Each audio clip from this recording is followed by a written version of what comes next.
এই জন্য আমরা যারা আপনাদেরকে দিনের দাওয়াত দেই, আমরা যারা বলি কোরআন সুন্নাহ ফলো করেন, এই কথা বলতে যায় বাংলাদেশে অনেক জায়গায় অনেক ইমামের অনেক খতিবের চাকরি চলে গেছে।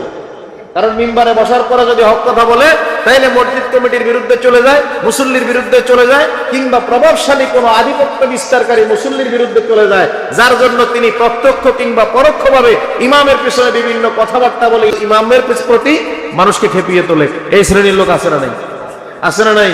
অথচ আল্লাহ বললেন ইমাম শুধু ইমাম না, প্রত্যেকের জন্য আল্লাহ মেসেজটা দিলেন।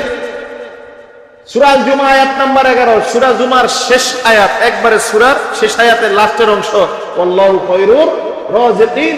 বান্দা, তুমি তোমার অবস্থান যেখানেই থাকুক না কেন, হকের উপর প্রতিষ্ঠিত থাকো, হক কথা বলো, তোমার জন্য আমি আল্লাহ উত্তম রিজিকের ব্যবস্থা রাখছি। এজন্য ৬০০০ টাকার চাকরি চলে যাবে, তোমার জন্য ১০,০০০-এর ব্যবস্থা আল্লাহ করতে পারেন কি পারেন না? এই ক্ষমতা আল্লাহর আছে না নাই?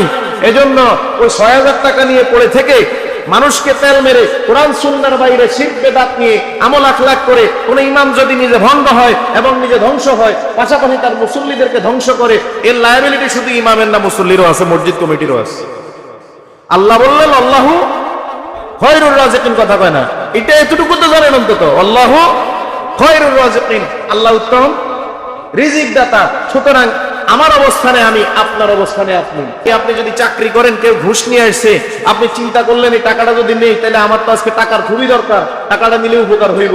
কিন্তু তখনও যদি আপনি আল্লাহর উপর সবর করেন, ধৈর্য ধারণ করেন, আল্লাহ বিপদ দিছো, তুমি উদ্ধার করবা, তুমি, আমি এটা নেব না, আল্লাহ ওই ব্যক্তির দায়িত্ব নেবে কি নিবে না? এই ইমান আসেনি আমাদের? ওই ব্যক্তির দায়িত্ব আল্লাহ নিবেন। সুতরাং আপনি বলেন আমি ঘুষ খাই না, আপনি চাকরি করেন না তাই খান না, যদি হাতের সামনে আসে, যদি ফেরত দিতে পারেন আল্লাহর ভয়ে, তাইলে আপনার ঠিক আছে, কথা কয় না? তাইলে কি এখানেই তাকওয়ার প্রমাণ। এজন্য আল্লাহ বললেন আল্লাহু খায়রুর রাযিকিন, বান্দা আমি উত্তম রিজিক দাতা। সুতরাং সাবধান, রিজিকের ক্ষেত্রে টেনশন তোমার না, টেনশন কার? কথা কয় না, টেনশন কার? কারণ আল্লাহ সূরা হুদে ৬ নম্বর আয়াতে কি বলছেন? ওয়া ইয়ালামু মুস্তাকাররাহা, কোথায় থাকো, পানির ভিতরে, সেখানেও রিজিক পৌঁছে যাবে, মাটির গভীরে, সেখানেও রিজিক পৌঁছে যাবে, আকাশে আসো, সেখানেও রিজিক বন্ধ থাকবে না। বন্ধ করারও কোনো সুযোগ কারো দুনিয়ার আছে কিনা? আছে কিনা?